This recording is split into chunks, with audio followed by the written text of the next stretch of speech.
Dear Papa Dudut, unang-una ay nagpapasalamat po ako sa inyo at sa inyong programa na araw-araw kong sinusubaybayan. Sa mga panahon ngayon ay namamalagi lang ako sa aking kwarto. Walang ginagawa at walang makausap. At ang programa mo na lamang ang nakakapagpasaya sa akin at ang tanging pinaguhugutan ko ng lakas at inspirasyon. Ako po si Jesse pero ang totoong pangalan ko ay Jesus. At dahil sa sinapit ko sa buhay, ay hindi ko maalis sa isip ko na parang may dahilan ata ang tadhana kung bakit ako pinangalanan ng katulad kay Hesukristo. 50 anyos na ako, Papa Dudut, at may asawa at 2 anak. At kulang-kulang 3 dekada akong nagtrabaho sa Saudi bilang isang cook sa ospital. 1 taong gulang pa lamang ang anak kong si Dan nang pumunta ako ng Saudi. At ang sumunod ko namang anak na si Annie ay nabuo 2 taon pagkatapos nang nagbakasyon ako sa Maynila. Kaya naman hindi ko na talaga nasaksihan ang paglaki ng mga anak ko. At nabubuo lang kaming pamilya tuwing nagbabakasyon ako. Galing lang ako sa mahirap na pamilya.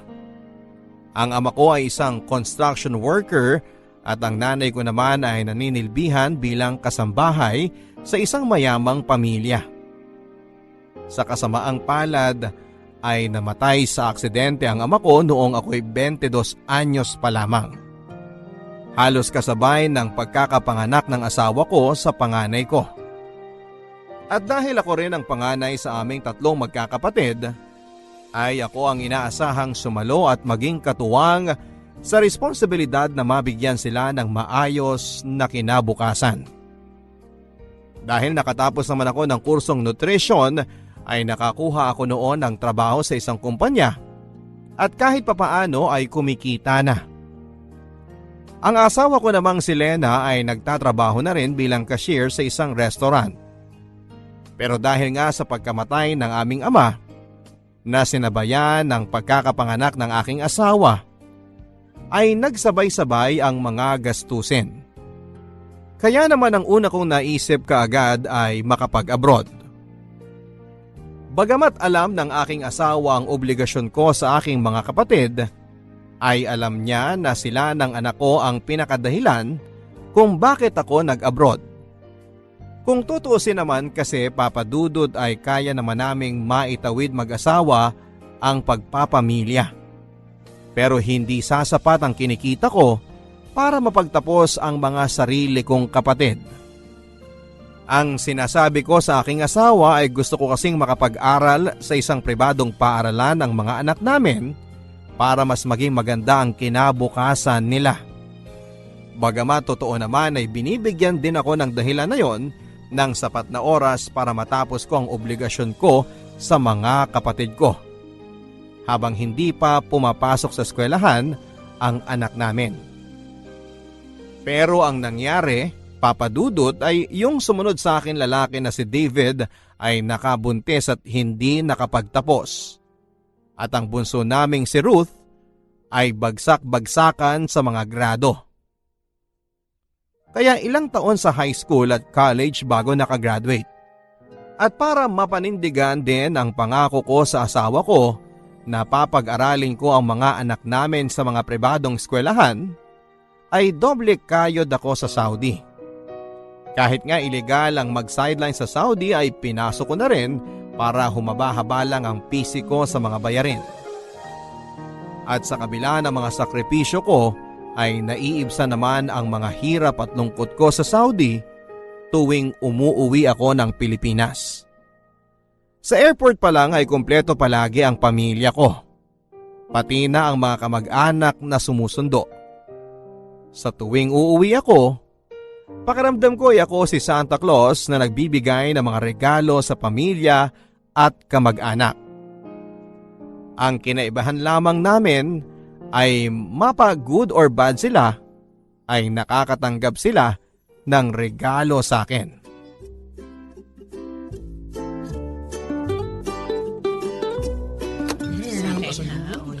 ba yan? Oo, itong rubber shoes na to para kay Dan. At ito naman pabango ay para sa'yo, Ani. Thank you pa! At syempre, itong bag para sa'yo, my loves. Yay! Binili mo nga! Thank you, my loves! Mwah! Pa, itong rubber shoes ko. Hindi ito yung design na gusto ko eh. Ha? Ano pala dapat? Yung sinend ko na picture sa'yo. Hindi naman to yun eh. Akala ko kasi basta pareho ng brand, okay na. Nakakainis naman eh. Ang tagal ko na-excite dito. Mali naman pala. O sige. Nasa mall na ba yun dito? Bilhin na lang natin. Wala. Wala pa dito sa Pilipinas noon. Kaya nga sa ibang bansa ako pinabili. O siya sige. Sa isang araw, babae rin naman si parang Estong. Sa kanya ko na lang ibibilin. Talaga pa? Yay! The best ka talaga pa! Oh, Angel, magmano ka na sa Uncle Jesse mo para maambunan na tayo. Naku, mahina ka talagang bata ka eh. Mano po, Uncle? Nako, ang laki na nito pamangking ko ah. O ito, binili kita ng bestida. Yun, Sana kasya pa ha. Thank you po, Uncle. O David, ito para sa inyong mag-asawa. wow! Envelope! Yan ang magandang aginaldo. Ayos! Salamat dito kuya. O sige, balik na kami sa kusina para maihanda na namin yung pananghalian natin. Oh, magkano naman yung binigay mo dyan sa kapatid mo? Ha? 5,000 lang naman yun. Naku, uubusin niya lang sa sabong. Bayaan mo na. Kahit para doon na lang sa bata. At saka magbabago naman na daw siya. Magbabago? Magkakaanak na naman sila ng asawa niya. Hanggang ngayon wala pang matinong trabaho yan eh. Mag-aanak tapos sa'yo na naman aasa.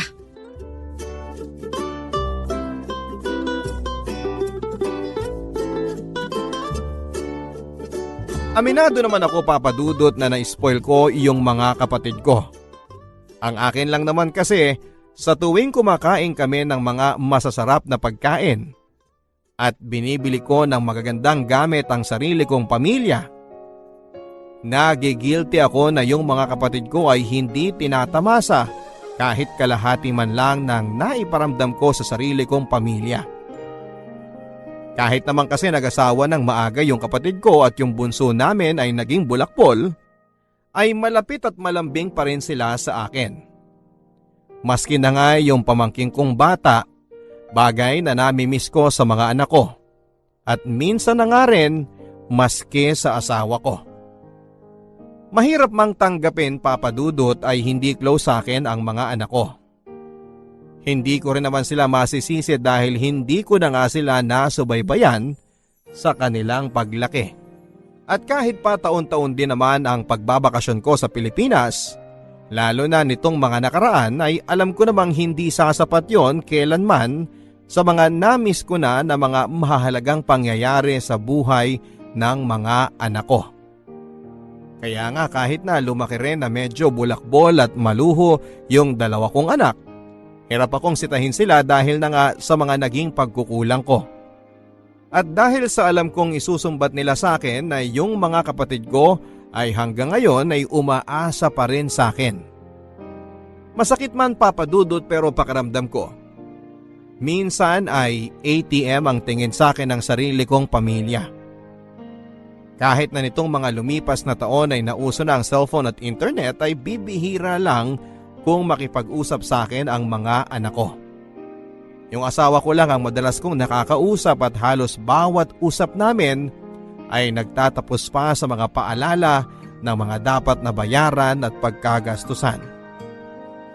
Dahil din sa dami ng mga binabayaran at sinusuportahan ko, ay kahit na lumalaki naman ang sweldo ko ay halos wala na rin akong naiipon. Kumuha pa ng kondo na hulugan at sasakyan si Lena, kaya naman talagang yung natitira na lang sa akin ay halos sasapat na lamang sa pang-araw-araw na pangangailangan.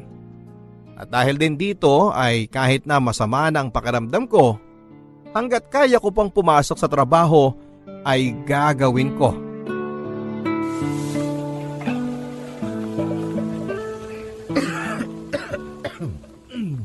Jesse, Mukhang sama niyang ubo mo ah.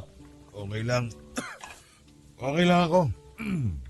Kumusta naman yung birthday na panganay mo? Nagustuhan niya ba yung cellphone na in-order mo para sa kanya? Oo, nagustuhan niya. Ayos pala. Kung bibili ka pa ng cellphone, sabihin mo lang sa akin at ipapa-order ko kay misis. Ang saya na ng kwentuhan nyo niyan. Ang linaw na ng video call. Ako, puro games nga eh. Hindi man lang tumatawag sa akin. Pero mukhang o-order nga ako kasi yung bunso ko naman ang humihirit na dapat daw i-upgrade na yung cellphone niya. Sige. Sabihin ko kay misis. Sabihin mo lang kung anong model ang gusto. Kaya nga eh. Mukhang yung makukuha ko sa paluwagan natin doon lang mapupunta eh. Ganyan talaga ang mga bata ngayon. Nung panahon natin, kutsi-kutsihan lang at saka robot, masaya na tayo. Ngayon, cellphone na. At tapos, pag binigyan mo ng mumurahin, nakasimangot pa. Ang gusto yung high-end na cellphone. Pangkalahating buwang sweldo pa natin ang halaga. Oo nga eh. Pero aminin mo, ang hirap din namang tanggihan. Sinabi mo pa. Nga pala pre, sila Mando pala magpa-party daw sa kanila. Order daw sila ng 2 kilo ng adobo sa'yo. Tapos pa-extra daw ng itlog at baboy. Sige. Kailan kaya nila kay...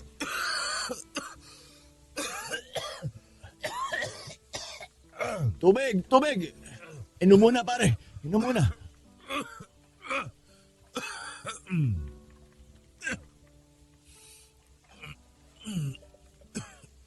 Jesse, uwi ka na kaya muna. Pahinga mo na yan. Parang lumalala na yan Hindi na pwede. Nagamit ko na lahat ng leave ko.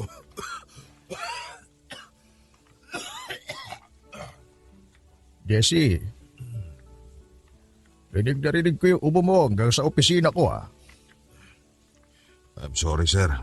Okay lang ako. Sa tingin ko, kailangan mo nang umuwi at magpahinga. Hindi. Okay lang ako sir. Magsusuot na lang ako ng mask. Hindi ka okay. At yung ubo mo, hindi na normal ang tunog. Magiging maayos din ako sir. Huwag kayong mag-alala. Hindi, Jesse. Alam mo, parang may sakit ka na At baka makontamina mo pa yung mga pagkain. Kailangan mo na magpa-check up, umuwi ka at magpahinga. Pero sir, nagamit ko na lahat ng leave ko. Hindi ko nakasalanan na inubos mo lahat ng leave mo nung huli kang nagbakasyon. Ganito na lang. Uuwi ka o mawawalan ka ng trabaho. Okay sir. Pasensya na po sir.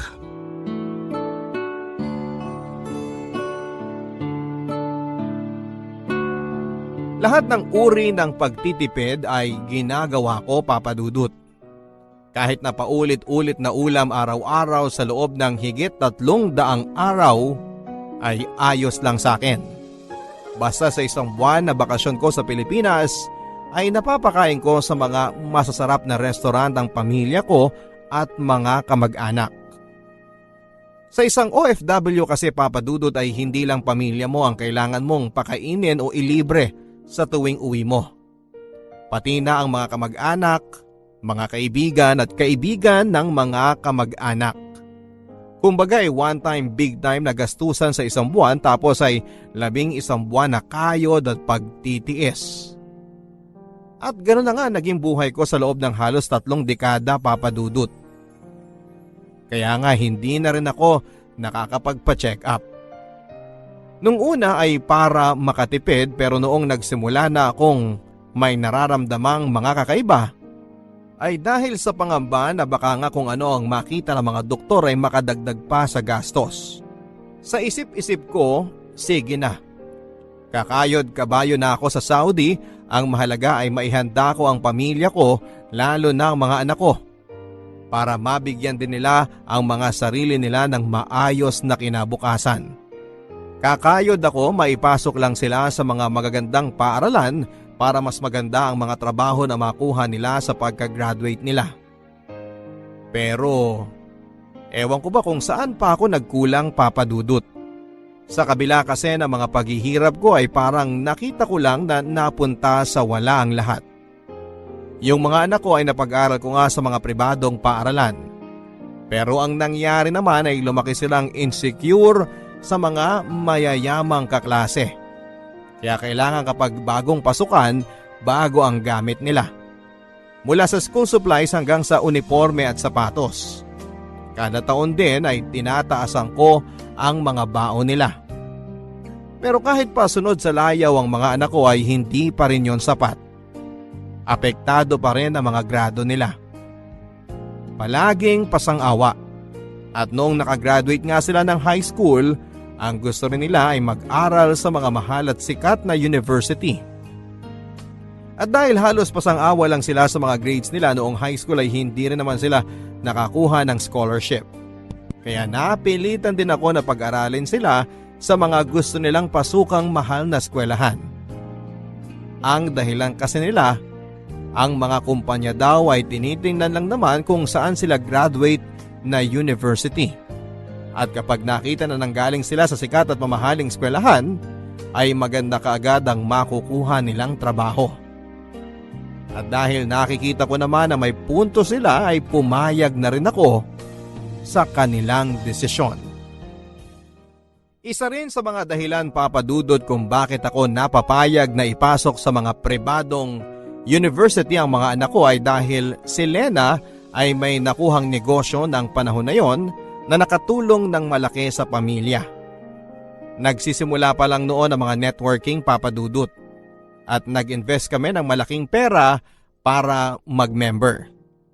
Ilang buwan ding malaki ang pasok ng pera sa amin dahil sa negosyong yon ni Lena. Trumipli kaagad kung ano man ang ininvest namin. At dahil nga na Willie ay dinamihan pa ni Lena ang mga binili na mga business accounts sa networking na yon.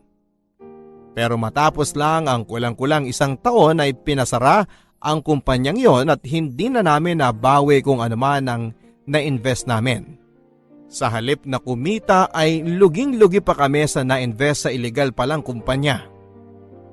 Pero dahil napasubo na nga at mga na-enroll na mga anak namin sa mga mahal na paaralan, ay kami na lang ulit ang nag-adjust. Lalo na ako. Pero ang ending, ang panganay ko ay nag-drop out din. At ang bunso ko naman ay nakagraduate naman pero delayed. Sa ngayon ay si Dan ay unemployed dahil walang natatagalan na kumpanya. At si Annie naman ay iniwan ng nakabuntis at ngayon ay isang single mother. At pareho sila ngayon ay sa amin pa rin nakapisan. Dahil maski ang mga kapatid ko ay umaasa pa rin sa akin. Isang araw ay na-realize ko na lang na sa pagtatrabaho ko at pagsusuporta sa mga kamag-anak ko, umikot ang aking buhay. Napabayaan ko na ang aking sarili at ang aking kalusugan. Nagmana sa akin ang anak ko. Mahilig din ako sa mga sapatos pero nakalimutan ko na yung huling beses na nabili ko ang sarili ko ng sapatos na gusto ko. At hindi lang dahil kailangan ng palitan dahil pudpud na o nasira na ang pang-araw-araw kong suot. Noong una ay nananalig pa ako na magkakahimala at magbabago ang ugali at sitwasyon ng aking mga anak at mga kapatid ko.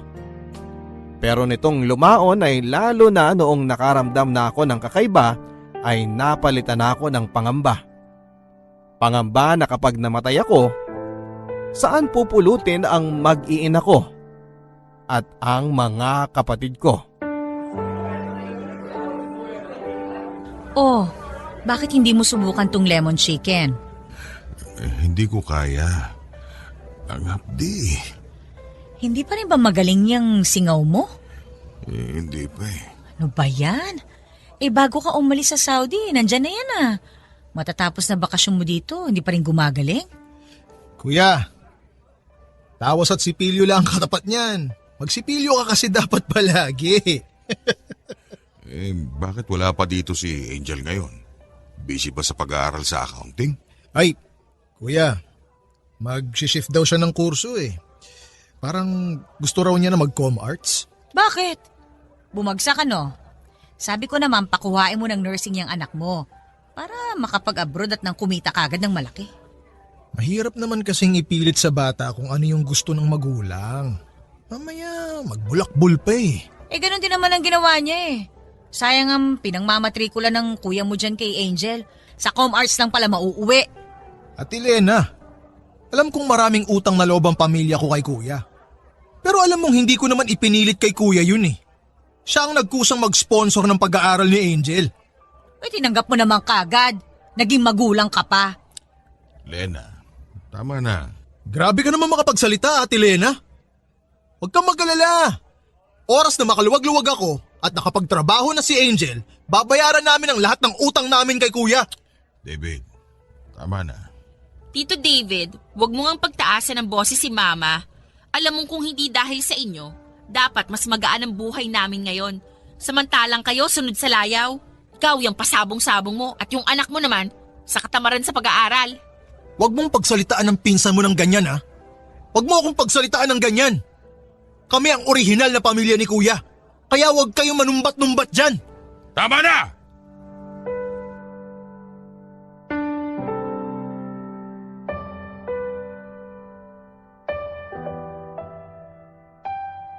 Bago ako bumalik ng Saudi sa bakasyon kong yon ay kinonsulta ko na sa dentista yung hindi ko gumagaling na singaw. Sobrang sakit na kasi at halos hirap na akong makakain. Ang hindi ko akalain na sa pangungonsulta kong yon para makahingi sana ng gamot at ng pain reliever ay may malalamang mas malalang sakit ang dentista. Pinayuhan niya ako na lumapit sa doktor sapagkat ibang klase na daw ang ganong klase ng singaw na matagal nang hindi gumagaling. At matapos na mga test at obserbasyon, ay napag-alaman ko na meron akong stage 1 tongue cancer. Hindi ako makapaniwala sa mga narinig kong yon, Papa Dudut. Noong una ay akala ko ay kung magkakasakit ako ay sa baga o kaya ay sa atay. Yun pala ay sa dila pa. Dati kasi akong nagsisigarilyo at ayon sa mga doktor ay maaaring cause din daw yon ng pagkakaroon ng stage cancer. Inilihim ko ang diagnosis ng mga doktor sa aking pamilya. Hindi dahil sa ayaw kong mag-alala sila kundi dahil sa mga panahon niyon ay in denial pa rin ako. Sa katunayan ay itinuloy ko ang pagbiyahe ko pabalik ng Saudi. Kahit na alam kong may ganong resulta na sa akin ng doktor. Ang sabi ko sa sarili ko ay isang doktor lang naman ang may sabi. Kukonsulta pa ako sa ibang doktor para sa second opinion. Babaguhin ko ang diet at magbabawas ng stress sa buhay at manunumbalik sa Panginoon. Pero wala pang isang buwan ay napilitan akong bumalik sa Pilipinas at sa pagkakataong yon ay permanente na pala ang magiging pag-uwi ko. Ikinalulungkot kong sabihin, pero meron kang stage 2 cancer, Jessie.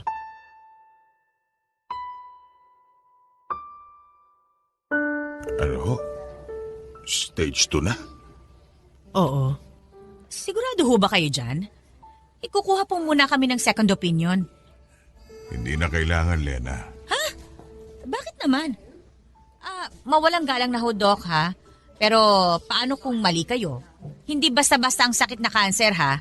Kailangan natin makasigurado. Kailangan natin ng second opinion ng ibang doktor. Lena, ito na ang second opinion. Anong ibig mong sabihin? Nung isang buwan ko pa alam, Lena. Bago ako bumalik sa Saudi, nagpatingin ako sa doktor. Nakita noon na may stage 1 cancer ako. Ano? Patawarin mo ako, Lena. Jessie naman! Bakit mo inilihim sa akin to? Natakot ako. Ayoko rin maniwala na meron ako. Akala ko madadaan sa dieta, sa pagtulog na maaga, sa pagdarasal.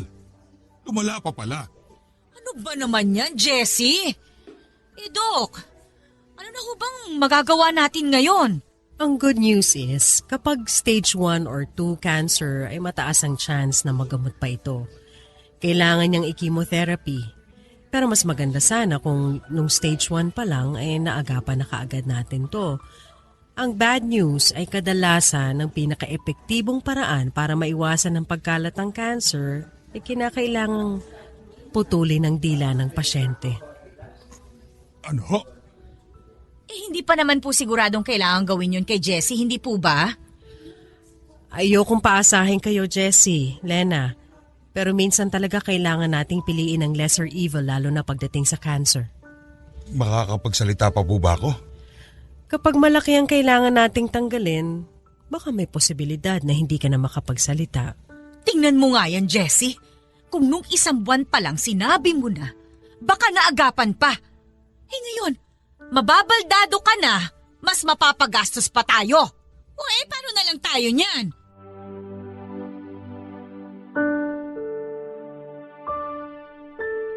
Kung nahirapan akong sabihin yon sa asawa ko, Papa Dudut, mas nahirapan akong ipaalam ang balitang yon sa mga anak at mga kapatid ko. Sa akin lang sila nakadepende at natakot akong makita ang kanilang reaksyon. Buong buhay ko, sanay ako na ako ang nag-aalaga at nagsosuporta, na ako ang nagtatrabaho.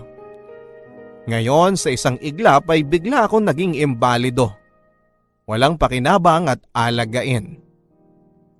Ang inakala ko sa oras na marinig ng mga anak ko at ng mga kapatid ko na may cancer ako ay maiiyak sila at malulungkot. Pero ang una kong nakita sa kanila nang sabihin ni Lena sa kanila ang tungkol sa kondisyon ko ay ang matinding takot. Takot na hindi para sa akin kundi takot para sa mga sarili nila. Halos mabasa ko sa mga mukha nila ang mga makasarili nilang problema. Paano na ang matrikula ni Angel? Paano na ang mga bayarin dito sa bahay? Paano ko na babayaran ang coaching ni loan ko? At matapos ang takot ay nakita ko sa mga mata nila ang irita. Saan kami kukuha ng pampagamot dito? Sino ang mag-aalaga sa amin dito? Gagaling pa kaya ito at magtatrabaho?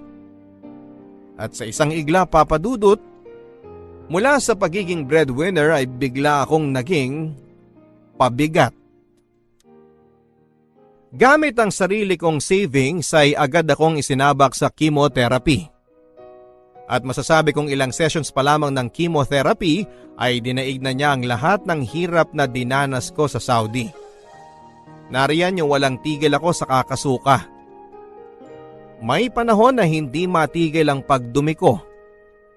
Pumayat ako ng husto at nagmukhang halos bangkay.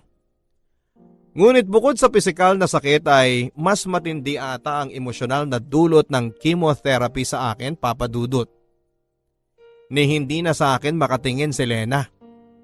Ang mga anak ko, kita ko ang pandidiri sa kanilang mga mata. At yung mga kapatid ko ay nawala na ang dating pagiging magiliw at malambing sa akin. Nagtuturoan pa sila kung sino raw ang dapat na mag-alaga at magbantay sa akin. Sa totoo lang, Papa Dudut, kung hindi lang ako natatakot sa Diyos baka winakasan ko na ang buhay ko. Minsan nga, dinadaan ko na lang sa katatawanan ng aking sitwasyon. Naisip ko kung itong sinapit ko sa mundo ay impyerno na. Paano pa doon sa tunay na impyerno na walang takas? Pero may mga oras din na nagalit ako sa Diyos. Sa halip na magdasal ako para pagalingin ako ay sinusumbatan ko siya. Sinasabi ko sa Panginoon na sana nga talaga ay nandyan siya. Na totoo siya. Dahil sa pinaparanas niya sa akin dito sa malupit na mundo ay sisingilin ko siya ng pwesto ko sa langit. Ang sabi ko sa kanya, hindi ako papayag na walang langit. Dahil sa pagkakataong ito na tinanggal na sa akin ang lahat, yun na lamang ang natitira.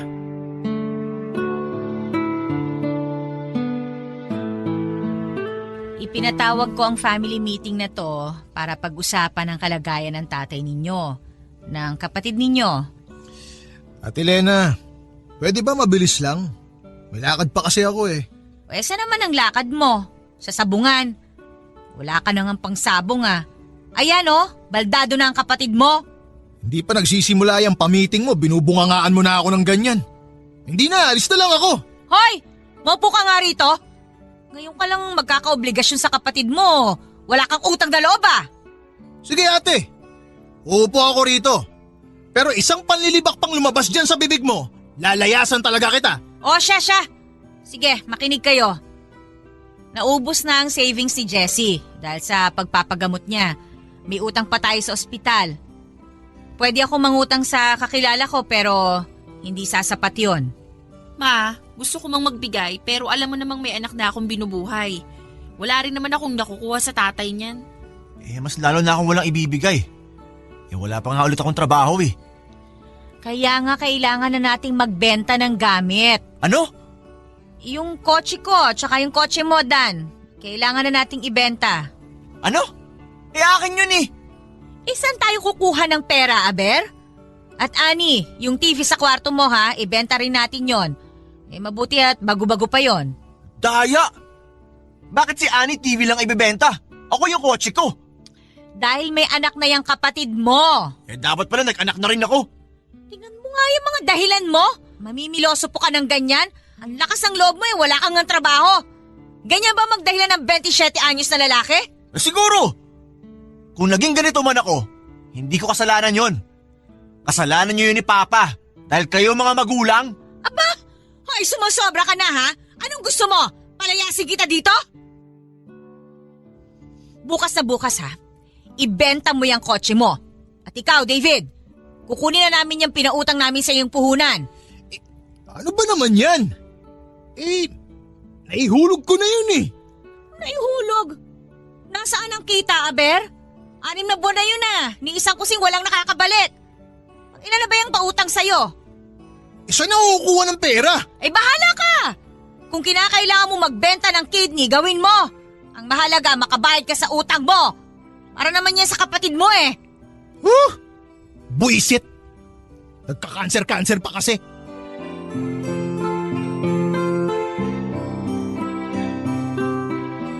Dahil maliit lang naman ang bahay, bawat away nila, bawat talakan tungkol sa pera at problema sa gastusin ay napapakinggan ko. Minsan nga wala na silang pakialam. Kahit na alam nilang naroon lamang ako ay tuloy lang sila sa pagsasalita. Hindi ko nga alam kung wala lang silang pakialam o sadyang nagpaparinig na. Sobrang panlalait ang inabot ko sa mga panahon na yon, Papa Dudut. Kung dati Santa Claus ang tingin sa akin tuwing umuwi ako ng Pilipinas, ngayon ay bigla na lang akong naging invisible. Dinadaan-daanan, ni ayaw tignan. Nagiging maayos lang ang pakikitungo nila sa akin kapag may bumibisita sa akin na mga kaibigan. Pero pagka-uwi, balikan nyo na sila. At kadalasan pa ay tinatanong kung meron daw na inabot na tulong o pera. Pero siguro mas dagok sa akin ang pinagbago ng mga kapatid ko. Yung mga anak ko at least simula pa lang ay alam ko nang malayo sila sa akin dahil kung tutusin ay wala naman talaga kaming nabuong relasyon dahil nalayo ako sa kanila ng napakatagal. Pero yung mga kapatid ko na kasabay kong lumaki, na sinuportahan ko matapos mawala si Papa, na sa loob ng mahabang panahon ay magiliw at malapit sa akin ay bigla na lamang nagbago. Ang sakit, Papa Dudut. Kasi naiintindihan ko paminsan-minsan ang pinanggagalingan ni Lena at ng mga anak ko. Tama naman sila kung tutuusin. Sila na dapat ang number 1 priority ko dahil sila na ang sarili kong pamilya pero hindi ko pa rin binitawan ang pagsuporta sa mga kapatid ko sa kabila ng hindi nila pagbibigay ng halaga roon. At ngayong wala na akong pakinabang sa kanila, ay parang bigla na rin silang nawala ng kuya.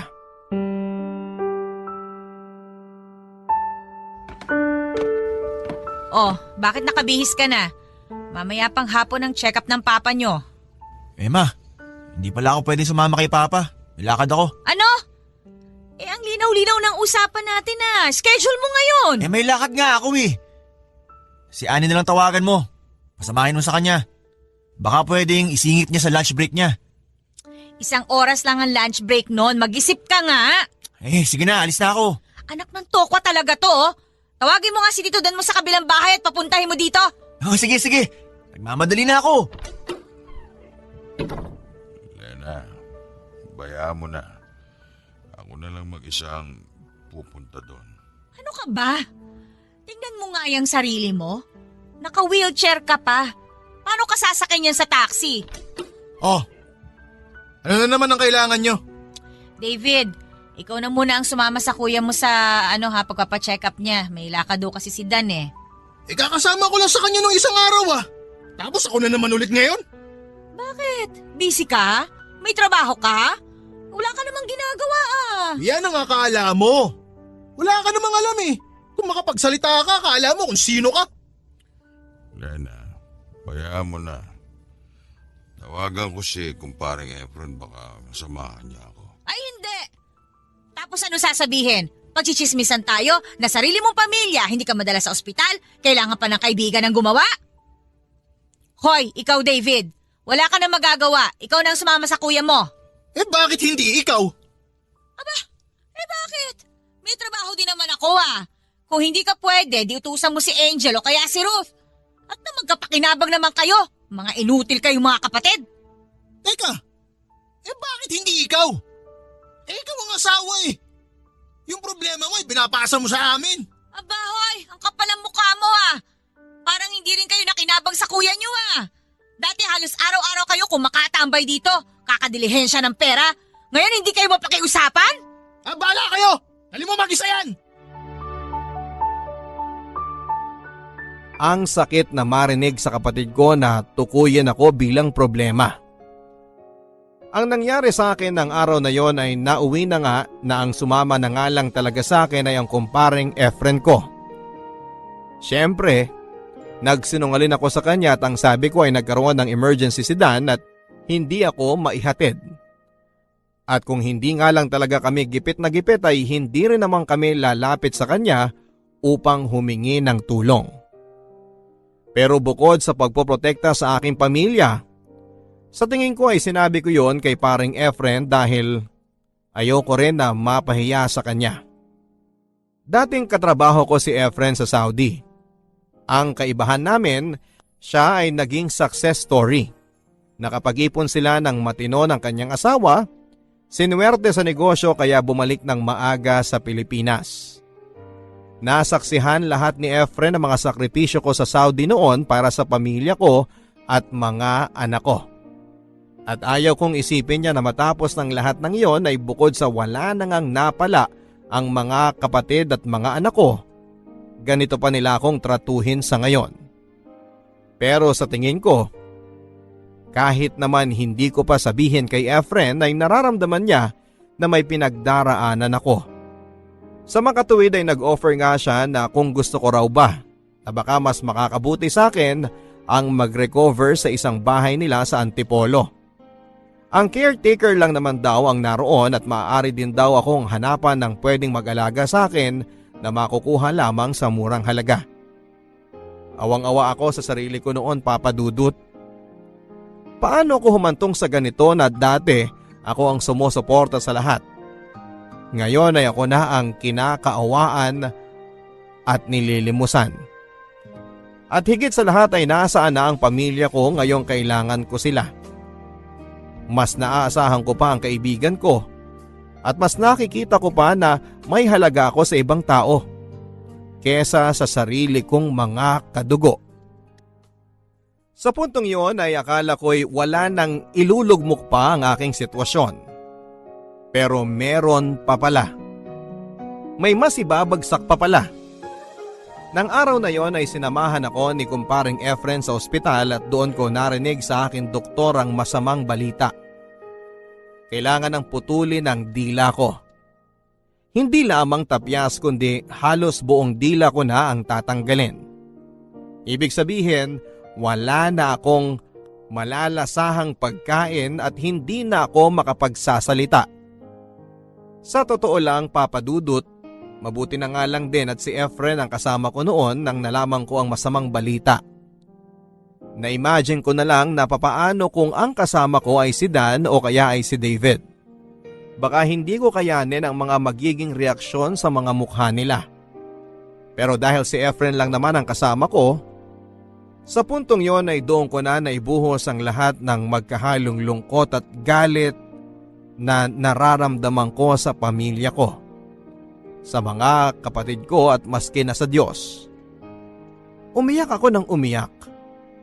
Hindi nila ako mapatigil. Siguro para pagaanin ang loob ko ay sinabihan pa ako ng doktor ko at ni Efren na huwag daw akong mag-alala.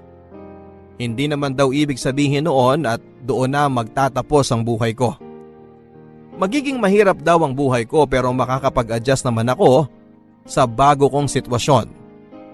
Pero ang hindi nila alam ay yung iyak kong yon ay hindi lang dahil sa magiging kapansanan ko kundi dahil pakiramdam ko. Ang tagal-tagal ko nang may dila at kakayahan na magsalita pero hindi ko yon ginamit sa aking mga kapatid at sa aking pamilya. Nang nalaman ni Efren na may utang pa rin kaming malaki sa ospital at kailangan pa ng pera para sa aking magiging operasyon at pagpapagaling, ay nag-set up siya ng isang fundraising campaign para sa akin. At karamihan nga ng mga nilapitan ay ang mga kasamahan namin dati na OFW.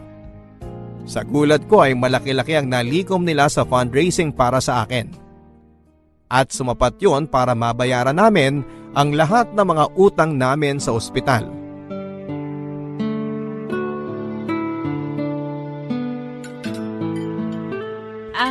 Kumusta na raw pala yung fundraising na ginawa ni na kumparing Efren? May mga nagbigay ba naman? Oo. Sa katunayan, malaking araw ang nalikom nila. Baka sumapat na para doon sa mga utang natin sa ospital. Pati na rin sa operasyon ko. Ay nako, salamat naman sa Diyos. Kung ganun pala ma, hindi na ako pupunta bukas sa financial assistance. Okay na pala eh. Mabuti na rin para makapasok pa ako sa opisina. Uy, hindi ah! Pila mo yon. Sayang din yun. Pera na yun, pakakawalan mo pa. Oo nga naman, sayang din yung pera na makukuha doon. May pasok nga ako bukas eh.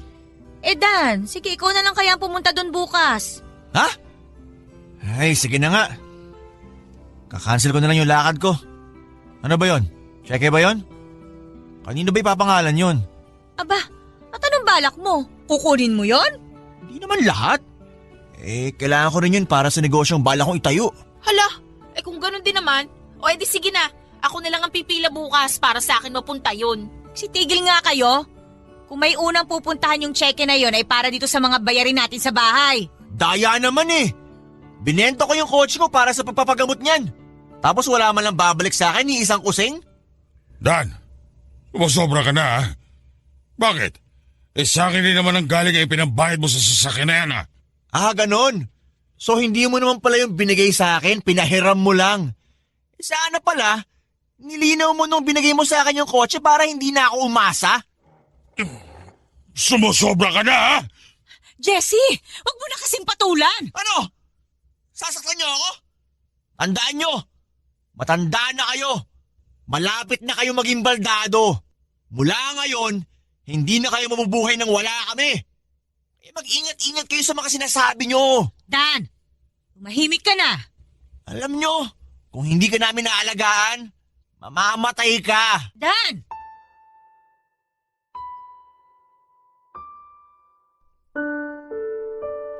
Hindi ko alam kung papaanong humantong sa ganoon ang anak ko at napagsalitaan niya ko ng ganon, Papa Dudut. Dahil ba yon sa pagpapalaking ginawa namin ni Lena sa kanila? O likas ba sa kanya ang maging masama at makasarili na parang namana niya sa mga kapatid ko, sa side ng pamilya ko? Pero siguro'y mabuti na rin ang nangyaring yon dahil matapos noon ay nalaman ko na ang aking limitasyon. Alam ko na sa susunod na pagsalitaan ako ng anak ko ng ganon, lalaban ako. Magsasalita na ako. Ang tagal-tagal kong iniintindi ang mga anak ko, pinagbibigyan hanggang sa naspoiled ko na nga sila. Naalagaan ko lang sila ng pera. Naibigay ang mga pinansyal na mga pangangailangan nila pero hindi ko naman naalagaan ang kanilang kaluluwa. Isang linggo bago tanggalin ang aking dila ay kinausap ako ni kumparing Efren at ang sabi niya, ang balak daw nila na mga kaibigan ko ay sorpresahin niya ako kasama ng pamilya ko. Balak daw nila akong bigyan ng get well soon party at isasabay na doon ay ang pagbibigay nila sa akin ng tseke ng nalikom na pera mula sa fundraising. Pero nang kausapin niya raw si Lena, pinilit daw siya na huwag na akong bigyan ng party. Gastos lang daw yon at ipangalan na lang daw sa kanya ang tseke para mabilis na mapaingkash at maibayad kaagad sa mga pinagkakautangan. Hindi pumayag si kumparing Efren at pinilit na sa akin lang daw ipapangalan ng tseke at ibibigay lamang daw nila yon sa party sa harap ng maraming tao. Bukod pa dyan ay nakita nila si Lena na inihahatid ng isang magarang kotse. At kung sino man ang driver ay iiwan niya na lang daw sa aking imahinasyon. At dahil nga sa pangyayaring yon ay muling inalok sa akin ni kumparing Efren na doon na lang daw ako manirahan sa bahay bakasyonan nila sa Antipolo. At napagkasunduan naman daw nila ng iba ko pang mga kaibigan at dating mga boss sa opisina na magtulong-tulong sila para makahanap ng caregiver at mag-aalaga sa akin hanggang sa ako'y makarecover. At dahil na nga rin sa natuklasan kong ginawa ni Lena, ay tuluyan na akong nawala ng tiwala sa sarili kong pamilya. Natukso ako na tanggapin ang alok na tulong ng mga kaibigan ko.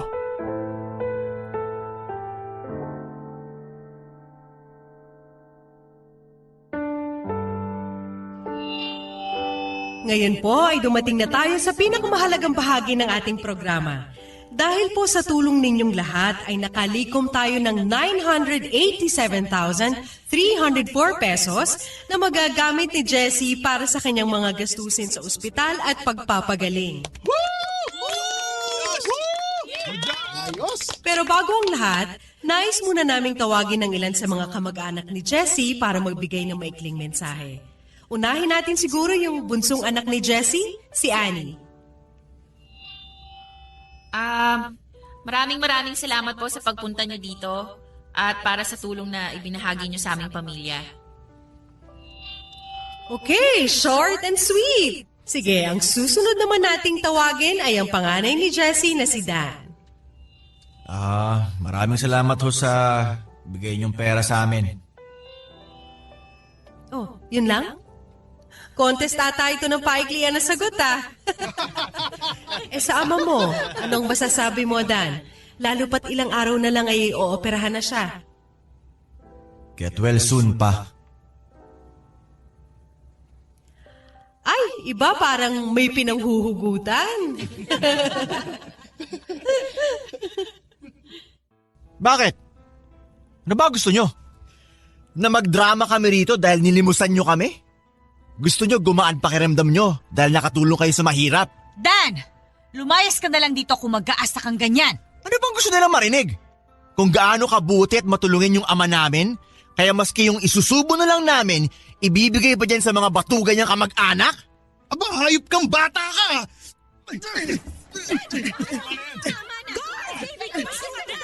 Hindi! Huwag niyo palabasin ang dalawang yan. Gusto ko marinig nila susunod ko sasabihin. Mga wala kayong utang na loob! Dan, wala kang karapatan na pagsalita ng ganyan ng uncle mo. Matanda pa rin sa'yo yan. Matuto kang gumalang. Oo, inaamin ko. Dapat sana mas magaan pa ang buhay natin ngayon kung hindi ko tinulungan ang mga kapatid ko. Pero kadugo ko pa rin sila. At hindi ko rin kaya na pabayaan ko na lang sila. At ikaw naman, David. Kayo ni Ruth. Sinayang niyo lang ang hirap ko para sa inyo. Alam niyo ba kung gaano kahirap ang buhay sa Saudi? Ng isang OFW? Na bawat pisong inaabot ko sa inyo, pinaghihirapan ko. Tapos kumakawaldas kayo, wagas! Jessie, kalma na. Huwag mo nang palakihin, nakakahiya. Sa isang linggo, tatanggalin na ang dila ko. Kaya kukunin ko ng pagkakataong ito para sabihin ang lahat ng gusto ko at kinikimkim ko. At alam mo kung ano ang tunay na nakakahiya, Lena? Na tinanong mo si kumparing Efren kung pwedeng ipangalan sa iyo ang tseke. At pagkatapos nun, ay sinundo ka ng lalaking may magarang sasakyan. Ano naman kung hinatid ako? Kaibigan ko lang yon. Ang dudumi ng utak ninyo? O ay di sige, iyong-iyo na yung tseke mo.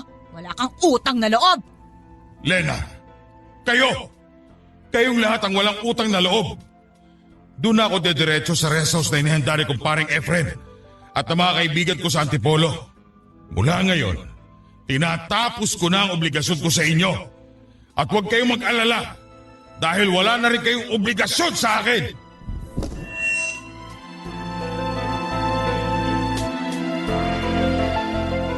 Sinusulat ko ang liham na ito ngayon sa bahay bakasyonan ni kumparing Efren sa Antipolo. Putol na rin ang dila ko.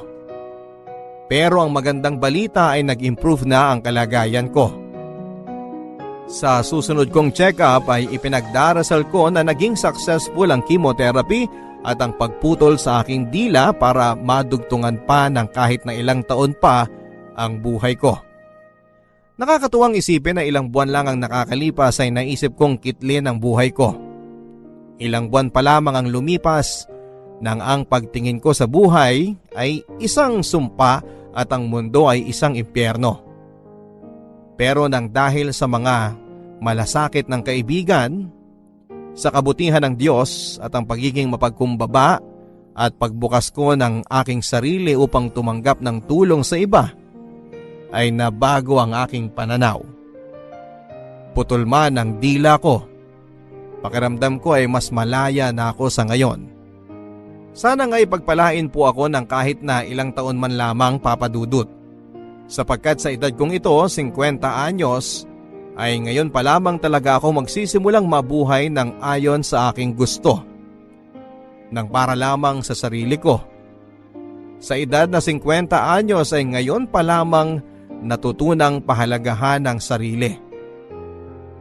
Maraming salamat po sa pagbasa nitong aking liham.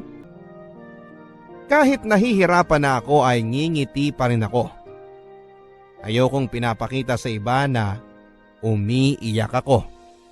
At saka hindi rin naman ako madaling umiyak. Pero kapag umiiyak ako, buhos po talaga. Alam mo, Papa Dudut, matindi rin ako kung magkagusto sa boys. Lalo na noong high school ako. Hindi ako nahihiyang magbigay ng love letter o kaya kapag may libreng oras ako ay sinusundan ko yung taong gusto ko. Iniisip ko kasi, masaya ako kapag nakikita ko ang taong gusto ko o yung crush ko.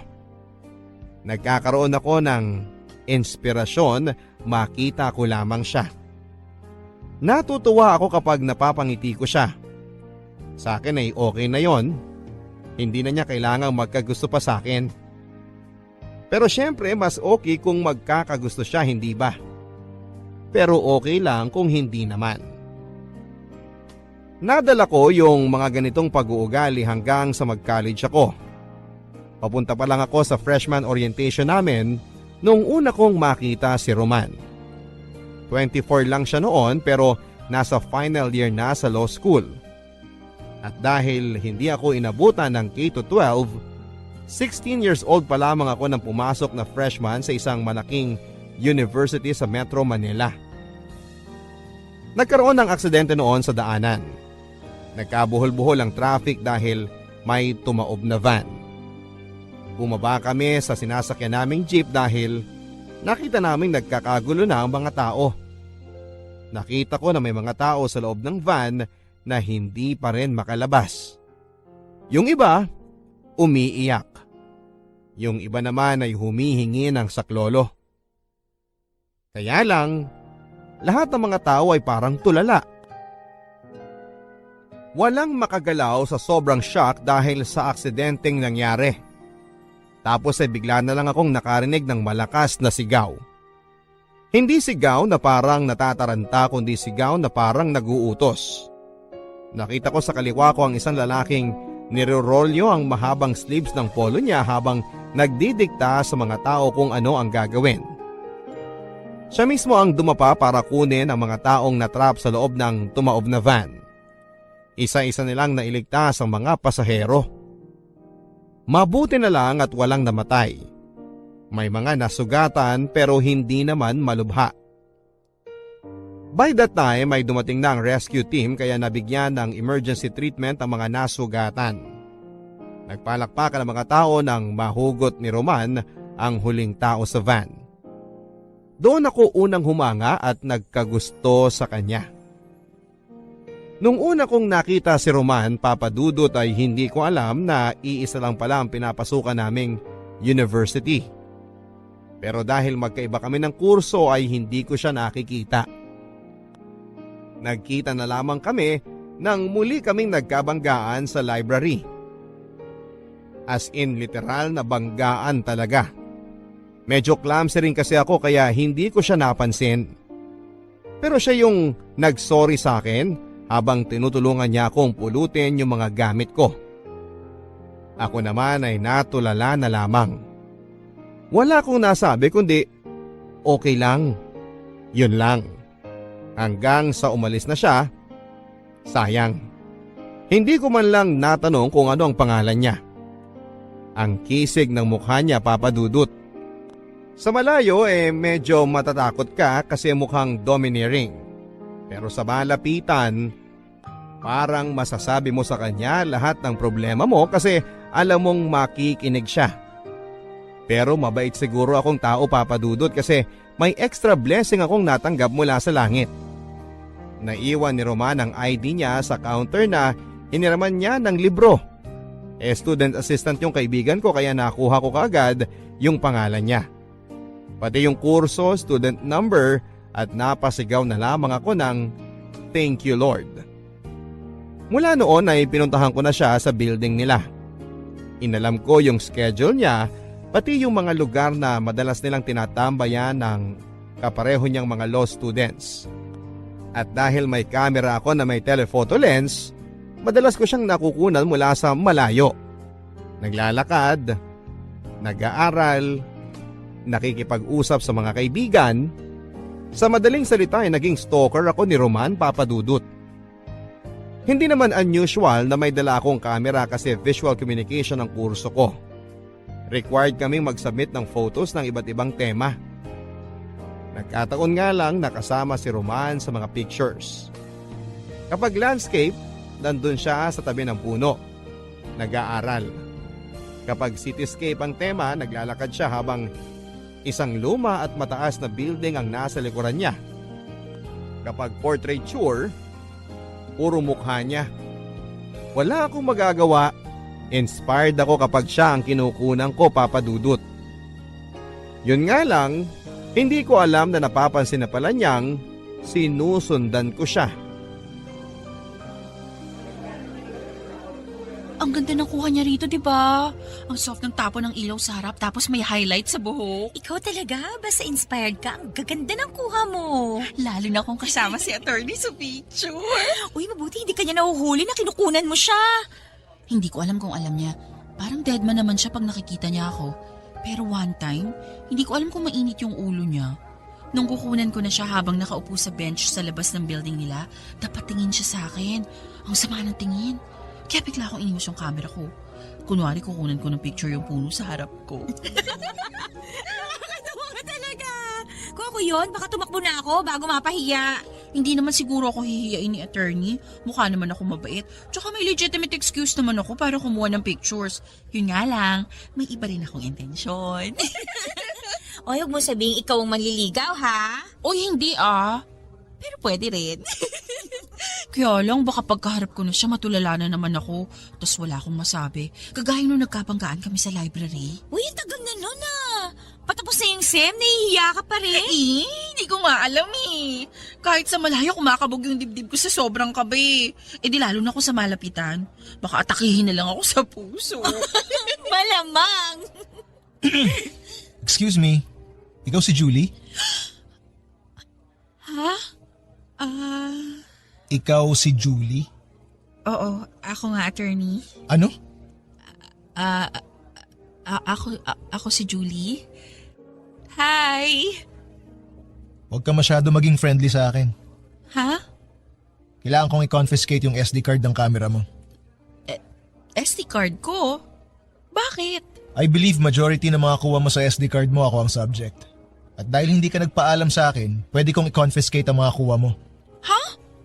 Nagkataon lang nakasama ka sa picture pero hindi naman ikaw ang main subject Kahit tignan mo pa, Tsaka akin to. Akong may-ari ng mga picture na kinunan ko, hindi ikaw. Alam mo, Miss Julie, I suggest huwag ka na maipag-argue sa isang law student tungkol sa ownership rights. Pero, Ibigay mo na sa akin yan. i-delete ko na lang. Huwag mo nang kunin. Please naman no. No. Akin na. Please. Bigay mo na. Nagsabi na naman ng please eh.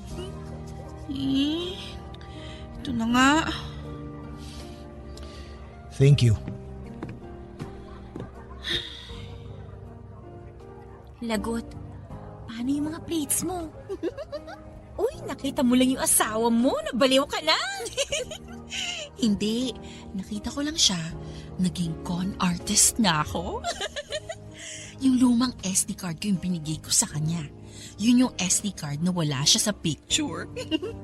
Pinagpalit ko habang nagtatalo kami kanina. Ay, grabe siya oh. Siyempre naman no, pinaghirapan ko yung mga pictures na kinunan ko sa kanya. Ibibigay ko lang. Hindi no. Ay, malamang pag nakita niya yung laman ng SD card, magwawala yun. Hahantingin ka nun. Eh di mabuti. Next sem, siya naman ang maghahabol sa akin. Baliw! Kaya lang nang sumunod na semester ay hindi na kami nagkita pa. Huling taon at huling sem na ni Roman sa university. Pero hindi ko na siya nakita pa. Dahil nung sumunod na semester ay nagkaroon ng isang napakalungkot na pangyayari sa pamilya namin. Namatay si Papa. Devastated kaming lahat sa pagkamatay ni Papa. Lalo na kasi spoiled kaming lahat sa kanya. Mula kay Mama hanggang sa bunso naming kapatid ay spoiled sa kanya. Kaya hanggang ngayon, iniingatan ko pa rin ang unang kamerang binili niya para sa akin. Masakit kasi maaga kaming iniwan ni Papa.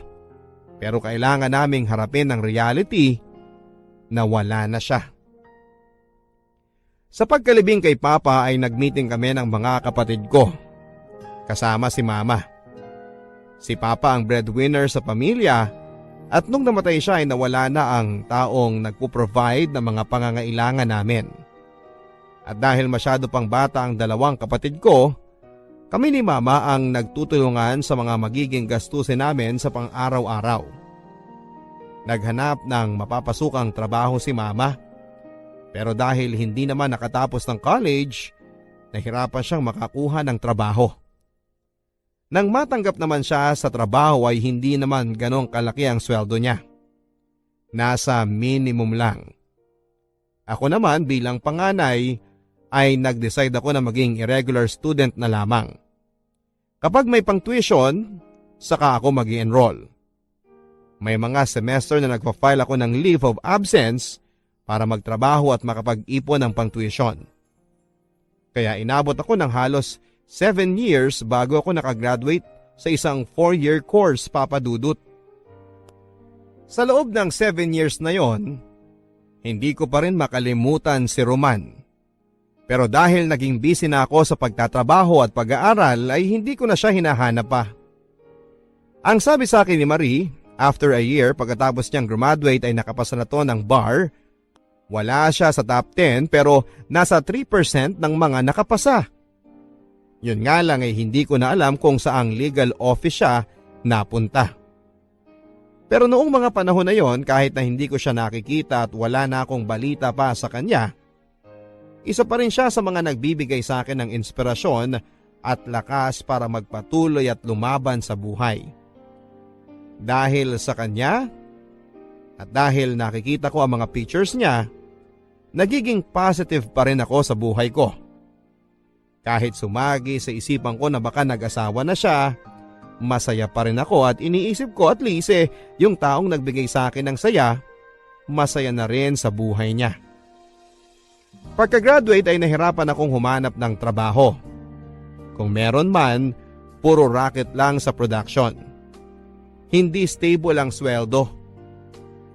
Noong mga panahon na yon ay nag-aaral pa ang kapatid ko kaya kailangan ko ng trabahong may sweldong natatanggap kada kinsenas at 30 para matulungan sila sa pag-aaral. Nirecommend akong legal assistant ng kaibigan ko sa isang law firm. Madali naman ako natanggap kasi Noong working student ako ay isa sa mga naging trabaho ko ay messenger sa isang law firm.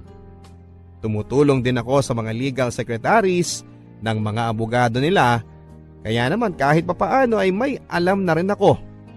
Kahit para legal work ay pinapagawa na rin sa akin kapag busy ang mga tao. First day ko sa law firm ay walang masyadong tensyon. Kasi ang sabi nila, yung attorney na magiging boss ko ay naka-leave daw. After 3 days pa bago siya bumalik. Kaya habang wala siya, tumutulong muna ako sa mga ibang legal assistants ng mga trabaho nila. Gumagawa ng sex search o yung secretary certificates. Nagpa-file ng motion for extension. Nagmo-monitor ng mga email para sa schedule ng mga abogado sa korte o court hearing nila. Chill lang ako sa loob ng 3 araw. Julie! Uy! Hi, Mia! Ang aga mo ah! Siyempre, ngayon dating ng boss ko. Ngayon pa lang kami magkikita kaya magpapa-impress ako. Good luck sa'yo. Tara, sabay na tayo sa elevator. Okay. Ay, puno na. Galing kasi sa basement eh. Hindi, pwede pa. Dali, singi tayo. Okay, ayaw mo talagang malate ha? Naman! Nga pala, bakit mo sinabing good luck sa akin? Eh kasi yung natapat sa yung abogado, mahigpit. Yung mga legal assistant niya, pag nagkamali, may warning muna tapos pag naulit, hindi na pinababalik. Talaga? Sobrang lipit? Grabe! Di bale, yung mga pinagagalitan niyang legal assistants, hindi naman sumasama ang loob sa kanya. Bakit? Sobrang tanda na kaya hindi na nila inaaway? Hindi no? Sobrang gwapo kaya. Kaya imbis na magalit, naiiyak na lang sila sa panghihinayang na hindi na nila makikita ang gwapong boss nila. Ganun? Dapat pala ingat ako palagi. Mahirap nang magkamali. Bihira ang gwapong boss. Kaya lang, parang hindi babae ang gusto eh. Lalaki rin yata. Kasi 32 years old na, wala pang asawa o girlfriend. E minsan nagde-date pero walang steady na dinedate. Sayang. Kawalan sa ating mga kababaihan kung Becky pala siya. Di bale, expert ako sa gay lingo, besh. Baka pareho kami ng type na lalaki. Shh! Ingay mo. Ay, sorry. Ay, salamat. Lumuwag din. Julie, Bakit? nandito yung boss mo. Nasaan? Nasa likod mo. Hi, Sir Armel. Hi, sir. Roman. Julie, right? Yes, sir. Don't worry. Nagbibigay ako ng 3 warning bago ko pinagre-resign ng assistant ko. Attorney? At hindi ako member ng third sex. Ako rin po. Oh my gulay, Papa Dudut. Yung last 30 seconds bago kami dumating sa floor namin ang pinakamahabang 30 seconds ng buhay ko. Pagkalabas ng elevator ay hindi ko alam kung saan ako susuot dahil sa sobrang hiya. Pero naging professional si Attorney Roman sa akin.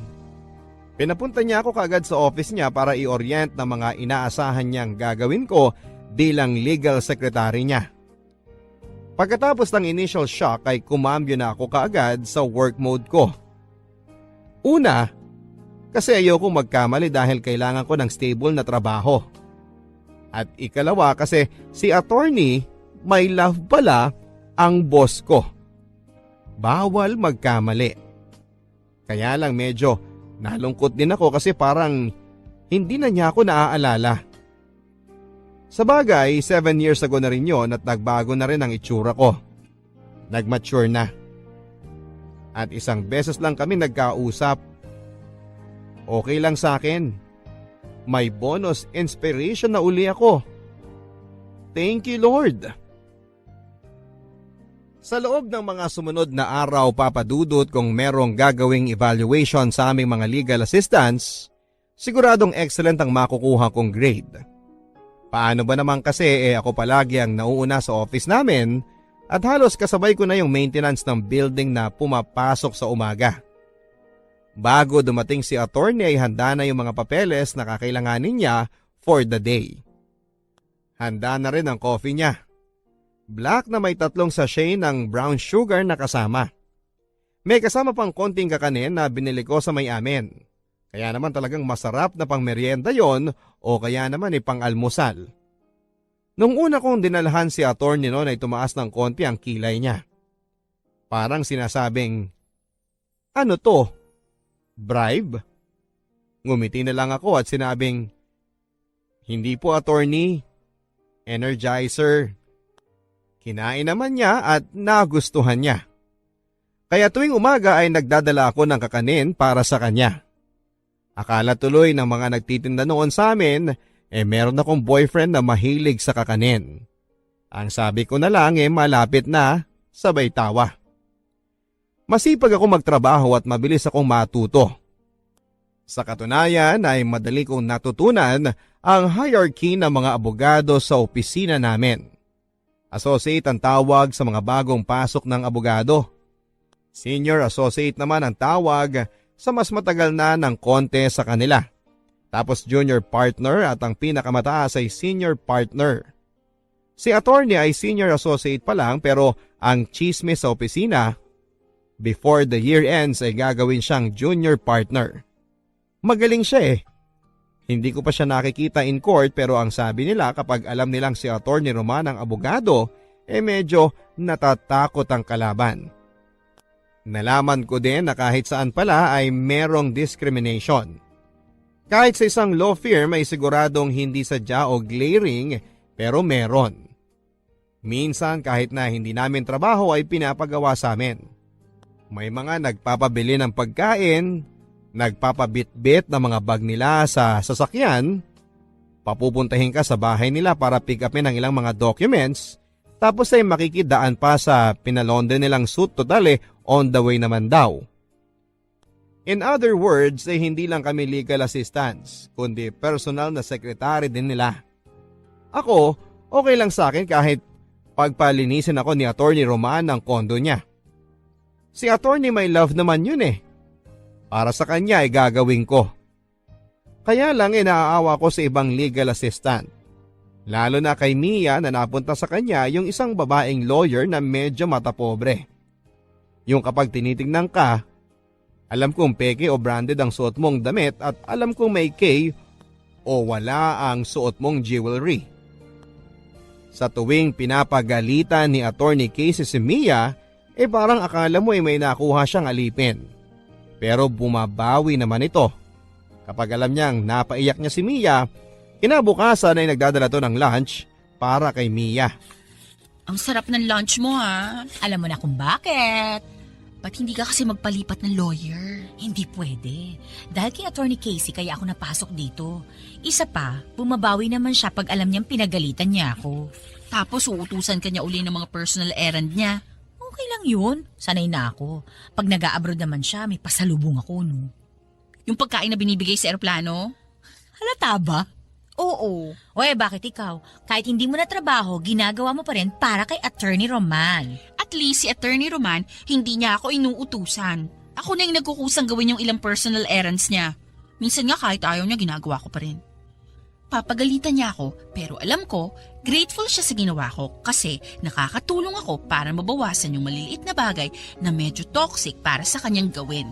May gusto ka kay Attorney Roman, ano? Shhh! Huwag mong ilakas! At least ako may motivation para gawin yung ginagawa ko. Tsaka magaling si Attorney Roman. Hoy, magaling din naman si Attorney Casey Marami na nga ako natutunan sa kanya. Magaling ba yung puro motion for extension ng pinapagawa sa'yo? Pa-extend ng mga kaso? Tsaka anong natututunan mo? Umiyak ng tahimik? Julie? Attorney! Nakabalik na kayo galing sa korte sa Bulacan? Obviously. At mukhang hindi mo narinig kasi may iba kayong pinagkakaabalahan. Sorry, sir. Julie, balik na ako sa table ko, Okay. Napa-photocopy mo na ba yung pleadings na pinapafile ko sa korte kahapon? Opo, attorney. Nasa table nyo na po. Good. Julie? Attorney? Na-appreciate ko yung mga ginagawa mo para sa akin pero sana, kung anong advice mo sa kaibigan mo, sundin mo rin. Hindi kayo alalay. Huwag niyong ibaba ang sarili niyo dahil lang nagkataong mas mataas ang ranggo namin sa inyo dito sa office. Sir, narinig niyong usapan namin? ibig sabihin... Narinig kong pinag-uusapan niyo si Attorney Casey. Okay. Pareho kaming senior associate ni Attorney Casey. Kaya sana, huwag niyo siyang pagchichismisan. Sorry, attorney. Huwag mong gawing forever ang pagiging legal assistant. May iba ka pang skills na pwede mong pagkakitaan. Ano pong ibig niyong sabihin? Nagkibit balikat na lamang si Attorney Roman sabay pasok na sa office niya. Anong ibang skills ang sinasabi niya, Papa Dudut? Office skills? Alam kaya niyang nagsa-sideline ako kapag weekend para madagdagan ang kita ko? Bigla tuloy akong nahiya. Pero tuloy pa rin ako sa ginagawa kong pagtulong kay Attorney Roman. Wala namang masama. Isa pa ay masaya akong nakakatulong sa kanya.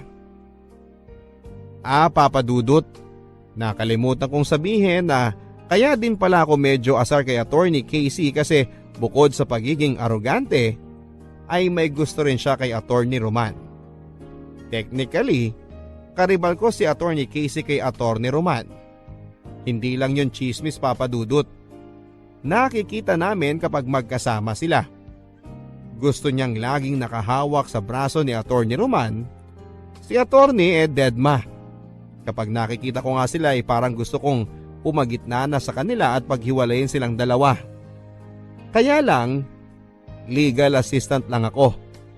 Wala akong karapatan. Julie, pasok ka rito sandali please. Hi, Julie. Hi, Attorney Casey. Ano yan, Attorney Roman? Kailangan ni Attorney Casey nung manifestations na pinagawa ko sa iyo kanina. Tapos na ba? Opo, tapos na. Wow, Roman. Very efficient talaga ng sekretary mo. Palit na lang tayo. Sanay na sa'yo si Mia. Sanay na sa akin si Julie. Huwag mo nang guluhin ang sistema. Ang selfish mo naman. Ano, Julie, payag ka? Po? Mabait naman ako eh. Tsaka pag nasa akin ka, papalitan natin ang style mo ng pananamit. Gagawin kitang mas feminine, hindi yung puro maong at polo shirt ka na lang. Mas efficient para sa akin yung maong at polo shirt. Roman naman, babae si Julie, wag mong gawing one of the boys. Alam kong babae siya. Opo, babae ako. Sabagay, kaya siguro yung messenger sa 7th floor may crush sa'yo. Alam mo ba yun, Roman? Hindi ako interesado. Alam mo, Julie, bagay kayo ng messenger. Ano ang pangalan nun? Si Ernie po. Kaibigan ko lang yun. Mas kaibiganin mo pa, Julie. Pareho kayong masipag, pareho kayong rank and file. I'm sure magiging compatible kayo sa isa't isa. Parang kami ni Roman. Bagay kami, hindi ba? Stop it, Casey. Hindi ka nakakatawa. Hindi naman ako nagpapatawa eh. Dapat kasi kung kanino ka lang bagay, doon ka lalapit. Hindi mo pwedeng abutin yung mga bagay na hindi mo kayang abutin. Hindi ba, Julie? Pwede naman pong tumungtong sa hagdan pag hindi na maabot. Ano? Nangiinis ka ba? Ay, hindi po, Attorney Casey. Pinatatawa ko lang kayo kasi masyado kayong seryoso ni Attorney Roman. Talaga? Katulad nung pinatawa mo ako nung maling SD card ang binigay mo sa akin dati? Maling SD card? Sige ba, kukunin ko lang yung pinapagawa nyo? Anong SD card? Private joke. Naaalala niya, Papa Dudut. Naaalala pa rin niya ako. Naaalala pa rin ako ni Attorney. Halo-halong emosyon ang naramdaman ko pagkatapos ko sa office ni Attorney Roman. Masaya kasi ang ibig sabihin, hindi niya ako nakalimutan. Takot kasi ibig sabihin nun, baka gantihan niya ako sa maling SD card na ibinigay ko noon sa kanya. Hiya, kasi ibig sabihin alam niyang may gusto ko sa kanya at ako ang dati niyang stalker. Baka isipin niya na sinusundan ko siya. At excited kasi ang ibig sabihin baka naman kahit konti ay may future kaming dalawa o wishful thinking ko lang yon, Papa Dudut. Sana hindi. Mula noon ay naging medyo awkward na ako kay Attorney Roman. Pero siya naman yung medyo parang natatawa sa sitwasyon namin. Minsan parang sinasadya niyang pansinin yung mga bagay na ginagawa ko sa kanya dati. Halimbawa, bakit hindi ko na raw siya binibigyan ng kakanin kasama ng kape niya? Sabi ko namatay na yung kapitbahay namin gumagawa ng kakanin, kaya hindi na ako nakakapagdala. Gusto kong humingi ng sorry kay Mang Ising Papa Dudut. Kasi pinatay ko na siya sa office namin kahit buhay pa siya. Ayokong umasa. Ayokong matuwa ng husto kasi baka hindi naman magkatotoo. Okay na kasi ako noon na wala akong iniisip, kundi yung nararamdaman ko lang. Masaya na ako na secretly ay may gusto ako kay attorney. Pero ngayong alam kong alam na niya na may gusto ako sa kanya, hindi ko maiwasang hindi kabahan sa tuwing nakikita ko siya o tinatawag ang pangalan ko. At alam kong masasaktan ako ng husto kapag nagalit siya o na-disappoint siya sa akin. Mia! Napaka-inefficient mo talaga! Bakit po, Attorney Casey? Anong bakit? Nakalimutan mong i-remind sa akin yung juice ko. Hindi mo na-monitor? Naku po, sorry po, Attorney Casey. Hindi ko sinasadya. Hindi mo sinasadyang maging tanga. Ano bang silbi ng sorry mo? Siguradong mapapagalitan ako ni CSC bukas. Kakairita ka! Sorry po, Attorney. Hindi na po mauulit. Huwag ka magpapakita sa akin buong linggo, ha? Sorry po, Ma'am. Sorry po talaga. Mia? Mia?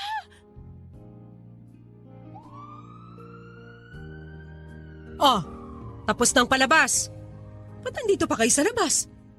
Nagkamalay na si Mia. Pinadala ko na lang sa ospital para makasigurong hindi nabagok ang ulo niya at lalo maging inefficient. Hindi maganda yung sinabi mo, Casey. Bakit? Kasalanan ko bang hinimatay siya? Hindi ko naman siya sinaktan. Mahina kasi ang loob. Kaya kinakayan-kayanan niyo siya. Ano? Julie! Matagal na nagtitiis sa inyo si Mia, Attorney Casey. Hindi niya kayo sinasagot dahil may utang na loob siya sa inyo. Pero wala kayong karapatang insultuhin ang pagkatao niya. Sekretary niyo siya, hindi niyo siya alalay o alipin. Abogado pa naman kayo, hindi kayo marunong kumilala ng karapatang pantao ng bawat nilalang? Roman, patigilin mo sekretary mo kundi irereklamo ko siya sa senior partner natin para mapaalis na yan. You don't have to do that. Bago mo siya maisumbong, paalisin ko na siya rito. Attorney. I'm sorry, Julie. Tama ka, pero hindi tama ang ginawa mo. Hindi ko mapapalampas yon sa isang subordinate. Okay lang, Attorney. Huwag na kayong mag-abala na sisandehin ako. Magre-resign na lang po ako. Kahit masakit, Papa Dudut, ay nag-resign ako. Pero hindi masama ang loob ko. Ang tanga ko pagdating sa pag-ibig, no, Papa Dudut.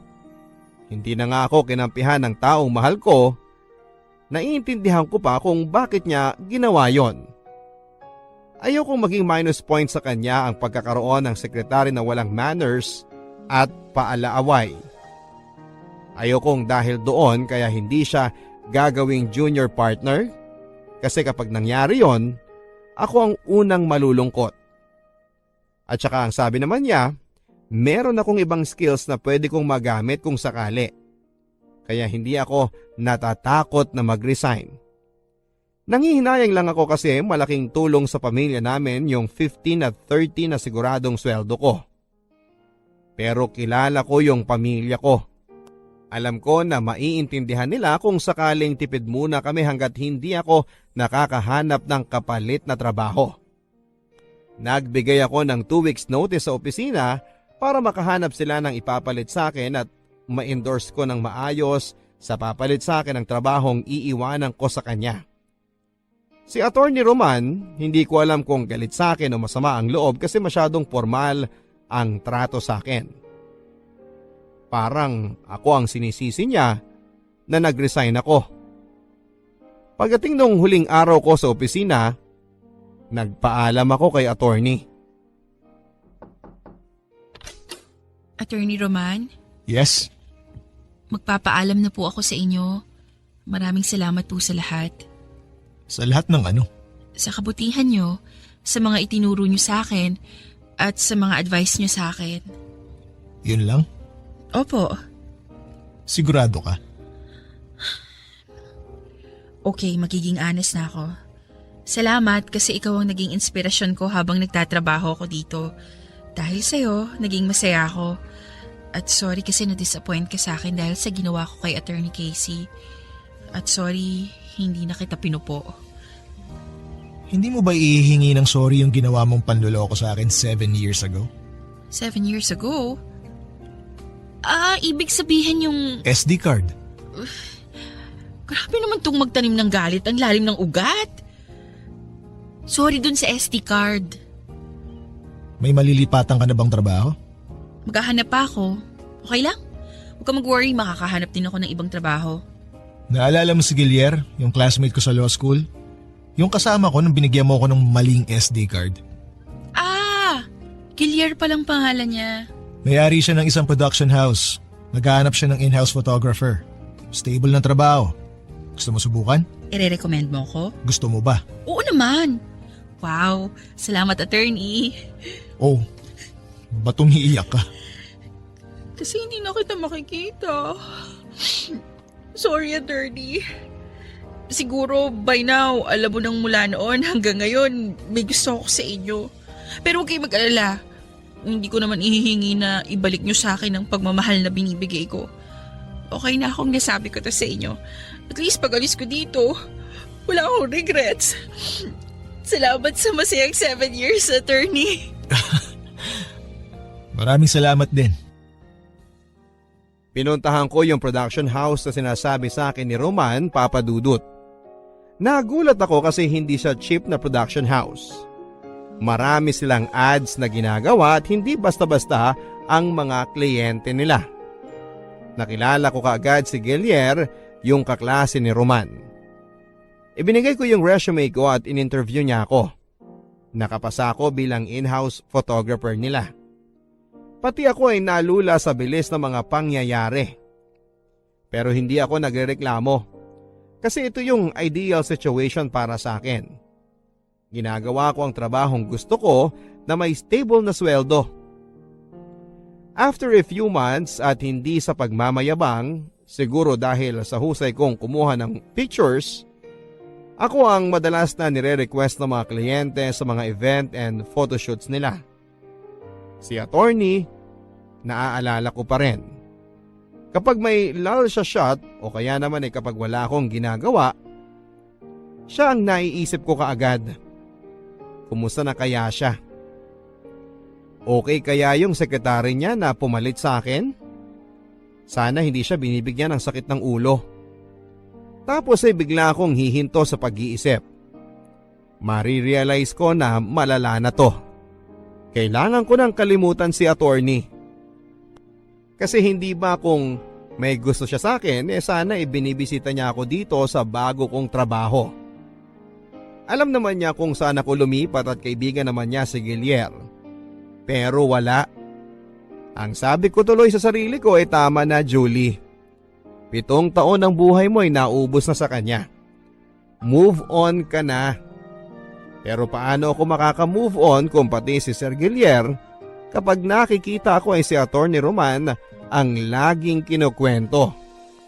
Oh, Julie, overtime ka? Yes sir, sandali na lang to. Kinokorek ko lang yung kulay ng model. Gusto ko yan. Medyo underexposed ang dating. Para may mystery. Yun naman po kasi ang overall concept ng kliyente. Good. Parang ganyan yung isang picture na pinakita sa akin ni Roman na kinunan mo. Sir? Anong picture? Wala naman akong binigay na picture na kinunan ko at binigay ko kay Attorney Roman Ay, sorry. Hindi mo ba alam? Pinaprint niya yung mga picture na kinunan mo noong 7 years ago sa binigay mong SD card sa kanya. At mula doon, nagustuhan ko yung mga kuha mo kaya formalities na lang yung interview ko sa'yo. Kasi para sa akin, hired ka na. Teka, paano? Nagulat ka, no? Freshman ka pa lang, nabanggit ka na sa akin ni Roman. Naintriga raw siya sa isang babae na nakipag-away sa isang pasahero sa UV Express na ayaw umusog para mapaupo ng maayos ang isang matandang lalaki. Hindi ko maalala yung... Nakaupo kami ni Roman sa harap. Nasa likod ka naman nakaupo. Sinita mo yung babae kasi tinatarayan yung matandang lalaki. Pinausog mo kasi nahihirapan yung matanda. Kaso, ayaw umusog ng babae. Sabi niya, pababain na lang daw yung matanda at babayaran niya yung upuan. Nung narinig mo yun, inaway mo yung babae. Hindi ko na maalala yung sinabi mo. Pero tawa kami ng tawa ni Roman pagbaba namin. Kung ano-ano kasing batas ang sinabi mo doon sa babae, mali-mali naman yung mga sinabi mong batas. Naalala ko na! Ibig sabihin, mas una pa akong nakilala ni Attorney? Hindi ko alam ang timeline ng love story nyo. Pero alam niya, every time nandiyan ka at kinukunan mo siya ng picture. Minsan okay sa kanya pero pag alam niyang may klase ka, naiinis siya. Kasi alam niya nag-cut class ka dahil sa kanya. Sabi pa niya, Ikaw raw ang stalker angel niya. May sense of justice para sa ibang tao pero para sa sarili, wala. Para namang telenovela to, sir. Ang hirap paniwalaan. Ewan ko sa inyong dalawa. Natatawa nga ako nung kinuwento niya na ikaw ang legal assistant niya. Alam mo bang hindi niya alam kung anong gagawin niyang trato sa'yo? Teka. Sir, ibig mong sabihin, may gusto rin siya sa akin? Hindi mo ba siya tinanong? Hindi. Malay ko, hindi naman siya nagsasabi. Masyado madrama ang kwento niyo. Mabuti pa siya na lang kausapin mo. Baka mamaya ako pang masisi niya. O sige, tapusin mo na yan tapos umuwi ka na. Papa Dudut, ako yung stalker, hindi ba? Pero sa mga sinabi ni Sir Guilliere, pareho pala kaming stalker ng isa't isa. Pagkatapos ng hilaw na confession na yon, hilaw kasi hindi galing mismo kay attorney at galing sa kaibigan niya. Kaya hindi pa counted yon, hindi ba? So paano na? Hindi ko na alam ang gagawin.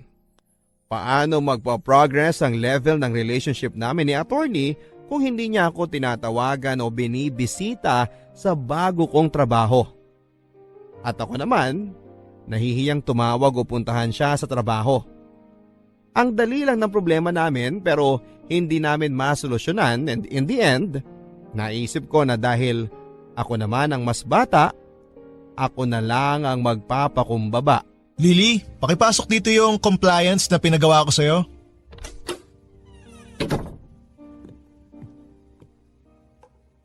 Ano to? Humingi ba ako ng coffee at pagkain na...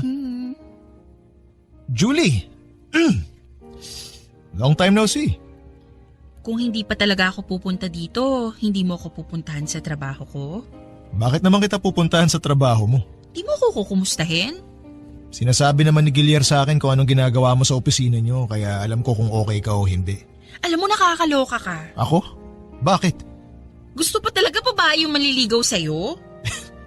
Liligawan mo ako? Depende. Depende sa ano. Kung magpapaligaw ka. Baliw ka talaga. Nagkwento sa'yo si Guillier ano? Marami siyang kwento sa akin. Alright. Let's make this right. Ha? Paanong... Julie? Pwede ba kitang ligawan?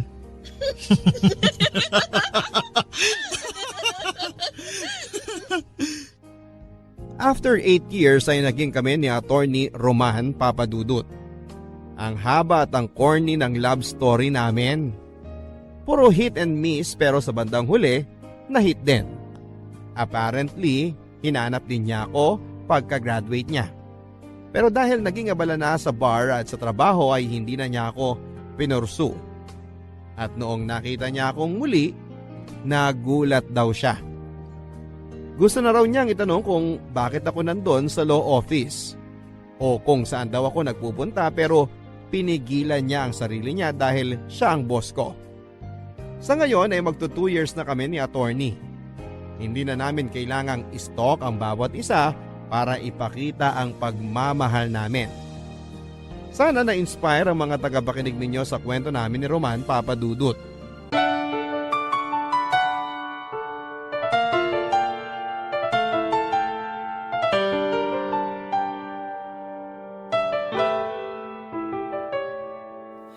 Ang buhay ay mahiwaga,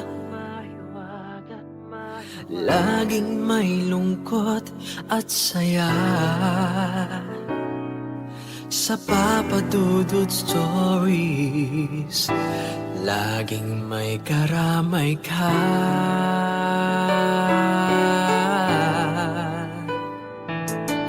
Mga problemang kaibigan, dito ay pakikinggan ka. Sa Papadudut Stories, kami ay iyong kasama. Dito sa Papadudut Stories, ikaw ay hindi nag-iisa.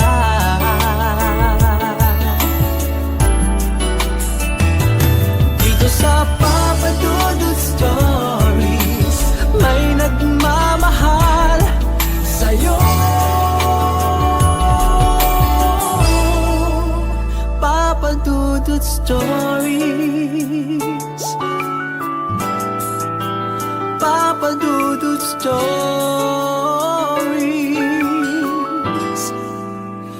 Papa Dudut Stories.